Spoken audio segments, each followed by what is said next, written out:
이 새벽 우리에게 주신 하나님 말씀은 히브리서 5장 11절에서 6장 8절까지의 말씀입니다. 히브리서 5장 11절에서 6장 8절까지의 말씀입니다. 우리 하나님의 말씀 다 함께 읽겠습니다. 히브리서 5장 11절에서 6장 8절입니다. 멜기세덱에 관하여는 우리가 할 말이 많으나 너희가 듣는 것이 둔함으로 설명하기 어려우니라. 때가 오래되었으므로 너희가 마땅히 선생이 되었을 터인데 너희가 다시 하나님의 말씀의 초보에 대하여 누구에게서 가르침을 받아야 할 처지이니 단단한 음식은 못 먹고 젖이나 먹어야 할 자가 되었도다. 이는 젖을 먹는 자마다 어린아이니 의의 말씀을 경험하지 못한 자요 단단한 음식은 장성한 자의 것이니 그들은 지각을 사용함으로 연단을 받아 선악을 분별하는 자들이니라. 그러므로 우리가 그리스도의 도의 초보를 버리고 죽은 행실을 회개함과 하나님께 대한 신앙과 세례들과 안수와 죽은 자의 부활과 영원한 심판에 관한 교훈의 털을 다시 닦지 말고 완전한 대로 나아갈지니라. 하나님께서 허락하시면 우리가 이것을 하리라. 한 번 빛을 받고 하늘의 은사를 맛보고 성령에 참여한 바 되고 하나님의 선한 말씀과 내세의 능력을 맛보고도 타락한 자들은 다시 새롭게 하여 회개하게 할 수 없나니 이는 그들이 하나님의 아들을 다시 십자가에 못 박아 드러내놓고 욕되게 함이라. 땅이 그 위에 자주 내리는 비를 흡수하여 밭가는 자들이 쓰기에 합당한 채소를 내면 하나님께 복을 받고 만일 가시와 엉겅퀴를 내면 버림을 당하고 저주함에 가까워 그 마지막은 불사름이 되리라. 아멘. 네, 히브리서는 여러 가지 경고를 많이 하고 있죠. 오늘 본문에는 왜 히브리서를 기록하게 되었는지를 그 수신자들의 상황을 조금 알 수 있습니다. 멜기세덱에 대하여 설명을 하려고 하다가 답답한 듯이 한마디를 합니다. 이런 간단한 것도 다시 설명을 해야 한다는 게 내가 참 답답합니다 라고 말합니다. 12절에 때가 오래되었으므로 라고 말하는 것을 보니까 지금 이 편지의 수신자들이 신앙생활을 한 지 시간이 꽤 지났는데 그래도 멜기세덱에 대해서는 좀 알아야 하는 거 아니냐 뭐 이런 반응입니다. 그러면서 6장 1절의 내용을 보아도 신앙의 기초에 대해서 다 배웠는데 전혀 변화가 없고 전혀 배우지 못한 사람처럼 살아가고 있는데 조금 문제가 있는 거 아닙니까? 뭐 이런 뉘앙스입니다. 그래서 자꾸 말씀을 들었으면 심령, 관절, 골수, 마음의 생각 같듯 완전히 변하도록 그 말씀이 믿음이 되도록 반응해라 이런 말씀을 지금 계속하고 있는 겁니다. 이게 약간 우리 시대의 좀 한계이기도 합니다. 그때도 그랬던 것 같은데 이 신앙이라고 하는 것, 말씀이라고 하는 것은 단순히 지식이 아닙니다. 내가 예수님을 믿었다라고 하는 것이 입의 고백이 아니라 이 완전히 정말 예수를 믿기 때문에 나를 십자가에 못 박은 그런 상태가 예수님을 믿은 상태였습니다. 그래서 교회 안에는 오랫동안 수련, 그 옛날에는 수덕이라 그랬는데 우리나라는 수련의 과정이 있었습니다. 정말 내가 예수님 믿는 사람인지 그 말씀대로 살아가기 위한 어떤 수련의 과정이 있었는데 우리 개신교회가 굉장히 가볍게 그냥 몇 가지 이론에 동의하면 그리고 그것을 머리로 알면 내가 믿은 사람이다 이렇게 가르치기 시작했는데 조금 더 깊은 것을 이야기하는 겁니다. 경험과 삶과 믿음이라는 거죠. 먼저 멜기세덱에 대해서 말하려고 했는데 이 7장에 가면 멜기세덱에 대해서 조금 더 자세히 설명하고 있습니다. 이 7장의 설명은 구약 성경에 나오는 내용에 대해서 다시 설명하고 있습니다. 그런데 이 본문이 토요일 본문이라 이 토요일에 여러분이 말씀을 한번 잘 읽어보시면 좋겠습니다. 그런데 성경이 설명하지 않는 학문적인 내용들이 조금 있습니다. 이 내용은 거의 학계에서 통용되는 내용입니다. 그냥 한번 들어보십시오. 일단 7장 2절에서 멜기세덱을 살렘 왕이라고 기록하고 있는데 이 살렘이라는 곳은 예루살렘의 고대 이름입니다. 그러니까 예루살렘이 고대에서부터 있었고 고대에도 예루살렘이었고 혹은 이 아브라함 시대의 살렘이라고 불렸던 것 같습니다. 예루살렘을 다윗이 점령해서 이스라엘로 편입시켰습니다. 다윗이 그 예루살렘을 점령하고 그 이름을 시온성이다라고 불렀습니다. 그러면서 기존의 성경에 등장하지 않던 새로운 인물이 한 사람 등장합니다. 그 사람이 사독이라는 제사장입니다. 그러니까 멜기세덱에서 보듯이 멜기는 나의 왕이라는 뜻이고 사독, 세덱, 이 사독이랑 어원이 똑같습니다. 그러니까 역대기에서는 아론 자손으로 되어 있는데 이 역대기 족보에 오류가 있습니다. 그 몇 번 나오는데 사독이 그때마다 족보가 약간씩 틀려요. 그러니까 사독이라는 이름에서 알 수 있듯이 이 사독은 멜기세덱의 후손이었다라는 거죠. 예루살렘이 시온성이 되고 거기에 있었던 제사장, 거기에 제사장이었던 사독이 이후에 아론 가문을 대체하는 대제사장 가문이 됩니다. 그러니까 그 전까지는 아론 가문이 대제사장을 하다가 이 시온성을 점령하고 난 이후부터 사독이라는 사람이 대제사장을 하게 됩니다. 사무엘상 강의할 때도 말씀을 드렸지만 다윗은 여호와 제의, 야훼 제의를 대표하는 인물입니다. 성경은 주변 세계가 다 바알 제의를 하고 있는데 그 속에서 계속해서 야훼 신앙이 얼마나 강력한지를 보여주는 곳이다. 그 증거가 성경이다라는 말씀을 드렸는데, 그러니까 여호와 하나님이 진짜 신이다라고 하는 것을 보여주고 있는데 성경 곳곳에 보면 당시에 여러 곳에서 여호와 하나님을 섬기는 사람들이 있었다라는 것을 보여줍니다. 모세가 출애굽기에서 모세가 여호와 하나님을 알게 되었던, 배우게 되었던 겐 족속의 장인 르우엘, 거기도 마찬가지고 실로 성막, 길갈 제단, 다윗의 부인이 된 아비가일, 솔로몬이 천번제를 드렸던 여부스 제단, 전부 다 이런 곳들이 다 여호와의 제의 장소였습니다. 다른 데는 다른 신을 섬겼다라는 거죠. 그런데 이 정통 여호와 제의 장소는 멜기세덱의 전통이 살아있는 예루살렘이었다라는 거예요.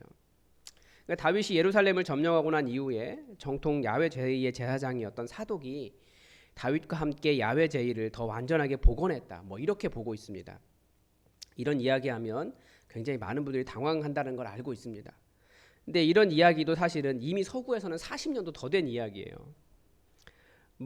우리의 신앙생활에 큰 도움이 되는 것은 아니지만 이 신앙의 연수가 지나면 지적인 부분도 조금씩 쌓여가는 것이 신앙의 성장과 연결되는 것이 맞습니다. 그런데 4장 13절에서 어린아이는 의의 말씀을 경험하지 못한 자고 장성한 자는 단단한 음식을 먹는 자인데, 이 장성한 자의 특징으로 5장 13절입니다. 지각을 사용함으로 연단을 받아 선악을 분별하는 자들이다 라고 가르쳐 줍니다. 신앙이 성장하면 이성적으로 공부도 하고 지식도 늘어나고 자기의 신앙에 대해 설명할 줄도 알고 지각을 사용한다 라고 설명을 하고 있습니다. 그런데 아까도 말씀드렸지만 이 신앙의 초보를 벗어난다는 것이 현대는 조금 다른 것 같습니다. 우리는 지각을 먼저 사용해요. 믿음이라는 것을 지식이라고 생각을 합니다. 그런데 지식이 믿음이 될 수 있을까요? 바른 지식과 바른 믿음이 연결되는 것은 맞습니다.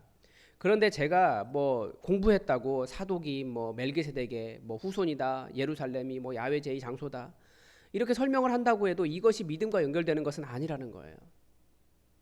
초대교회 시절의 지식이란 머릿속으로만 알고 있는 것을 믿음이라고 하는 것과 연결하지 못하면 그것은 전부 다 헛된 것이라고 생각했기 때문에 정말 자기가 배운 것을 자기 삶에 살아내기 위해서, 그것이 완전히 나의 것이 되기 위해서 초대교회는 열심히, 개혁교회가 등장하기 전까지 정말 열심히 그렇게 수련을 했습니다. 지각을 사용함으로 연단을 받아 선악을 분별한다라는 말도 머릿속으로 안 것을 연단을 받아라고 하는 말이 그런 말이죠. 정말 말씀이 그러한가?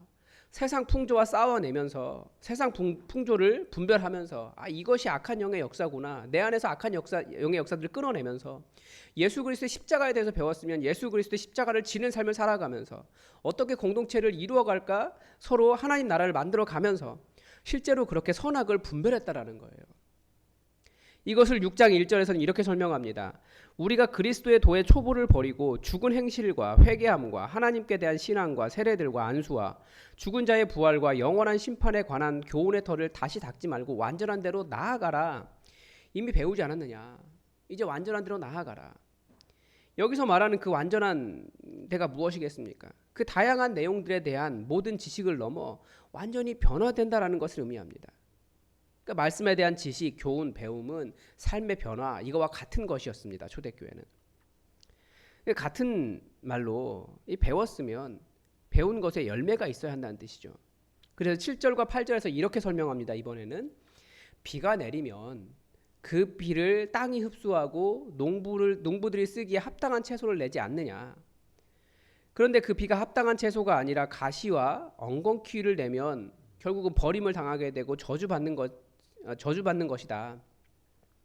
저주 받을 것이라 욕하면서 다 뽑고 자르고 거두어 불에 사르지 않느냐. 하나님의 말씀을 들었으면 유익하게 하는 믿음의 열매가 나와야지 쓸모없는 것이 나오면 어디에 쓰겠느냐. 그냥 가꿔지지 않는 아무런 유익함이 없는 엉겅퀴나 가시 같은 것들이 나면 도대체 어디에 쓰겠느냐. 뭐 이런 뜻입니다. 그러니까 들은 말씀을 믿음과 연결시킨다는 말은 실제 우리 삶에 그런 유익한 변화들, 유익한 삶의 열매들이 나타난다는 뜻입니다. 그래서 우리가 말씀을 볼 때마다 항상 생각해야 할 것이 있습니다. 성경이 끊임없이 우리에게 우리의 죄악인 자기 중심성을 드러내고 있어요. 그래서 오늘의 말씀은 우리에게 알았다에서 멈추지 말고 이해했다는 것에서 멈추지 말고 삶을 변화시켜야 한다라고 가르쳐주고 있습니다. 그래서 신앙은 지식이 아니라 하나님과 동행하는 삶입니다. 우리 이미 많은 것 알아요. 근데 거기서 안다라고 해서 멈추면 그건 아무 소용 없습니다. 오늘 하루 정말 하나님과 동행하고 있는가? 오늘 하루 내가 예수님의 십자가를 지고 있는가? 내가 지금 하나님과 함께하고 있는가? 그것이 중요한 거지 얼마나 많이 아느냐? 이것이 중요한 것이 아니라는 거예요. 우리는 아는 것이 믿음이라고 해서 복음의 원리들을 만들고 그 원리에 대해서 동의하는 것이 믿음이라고 가르쳐 줍니다. 그거 알고 동의하면 구원받은 것이라고 말합니다. 그러나 성경은 그런 식의 가벼운 가르침을 믿음이라고 하지 않습니다. 실제로 그 내용을 살아가면서 안 되면 인내하면서 정말 피 흘리기까지 싸워가면서 완전히 마음이 변해서 완전히 심령 골수가 변해서 그것을 이야기하고 있는 거예요. 예수님께서 나를 위해 죽으셨기 때문에 예수님의 그 죽으심 따라 나도 나의 정과 욕을 십자가에 못 박으며 또 형제와 자매를 예수님께서 형제와 자매를 위해 십자가 지셨듯이 나도 그렇게 형제와 자매를 위해 십자가 지면서 그렇게 예수님을 따라가는 것, 그 삶이 믿음이지 내가 예수님께서 십자가에서 죽으셨다가 살아난 것을 알았다라고 해서 믿는 것이 아니라는 거예요. 그것은 야고보서에서 경고하는 것처럼 잘하였도다 귀신도 안다 라고 말하는 것과 똑같습니다. 정말 그래서 예수님께서 나의 주인이십니다 라고 완전히 순수한 그 믿음의 고백이 되는 그때까지 우리는 살아내는 겁니다. 그래서 우리의 신앙은 아는 것이 아니라 하나님과 한 걸음 한 걸음 손잡고 동행하는 것이라는 것을 우리가 분명히 해야 됩니다. 말씀을 알면 그 말씀대로 사는 것이 믿음이고 그것이 유익입니다. 다시 말씀드리지만 누가 우리 하나님 살아계신 것 모르나요? 그런데 하나님의 그 전능하심이 내 삶에 아무런 영향을 미치지 못하면 그냥 멀리 있는 진리일 뿐이에요. 내게는 아무런 유익이 없습니다. 자꾸 저에게도 한 사람이 그렇게 계속 얘기하는 사람이 한 사람이 있는데 자꾸 외계인이라고 이야기해요.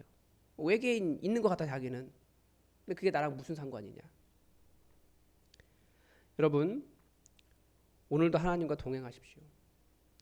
아무리 많이 알아도 오늘 하루 하나님과 동행하지 않으면 아무런 유익이 없습니다. 오늘 하루 십자가 지지 않으면 아무런 유익이 없습니다. 또 기도하십시오. 하나님의 말씀을 읽으며 하나님의 말씀으로 여러분의 자기 중심성을 깨닫고 벗어버리십시오. 도전을 주시는 하나님의 말씀을 오늘도 살아내시기 바랍니다.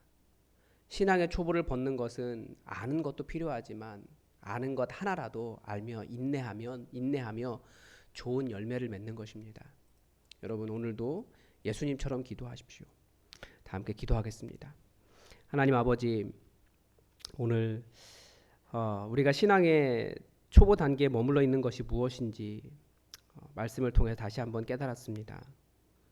우리가 지식이 많이 있고 또 신앙의 연수가 지나 우리가 여러 가지를 교회 생활에 대해서 성경에 대해서 또 많은 것을 설명할 수 있으나 하나님 말씀의 단 한 구절이라도 예수님의 십자가 지고 제대로 인내하며 살아가지 못하면 모든 것이 헛것이라는 것을 다시 한번 깨닫습니다.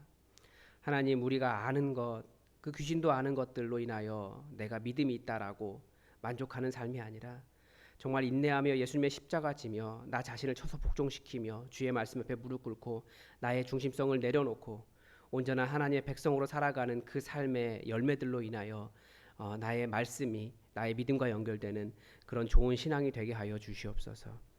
오늘도 주님께서 인도하여 주시고 성령으로 주의 말씀을 기억나게 하시며 예수님께서 육신으로 계실 때에 간절하게 통곡하며 기도하셨던 그 모습처럼 우리도 또 예수님을 찾으며 주님의 역사를 구하는 오늘 하루가 되게 하여 주시옵소서. 말씀이 내 삶을 변화시키고 정말 말씀을 삶으로 써가기를 원하며 예수 그리스도의 이름으로 기도드립니다.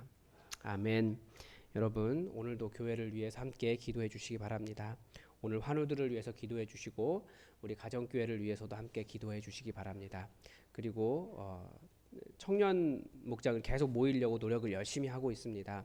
그래서 점점 모이고 있는데 우리 청년들이 잘 모여서 우리 교회의 미래가 든든하게 세워져 갈 수 있도록 청년부를 위해서도 함께 기도해 주시기 바랍니다. 다 함께 기도하겠습니다.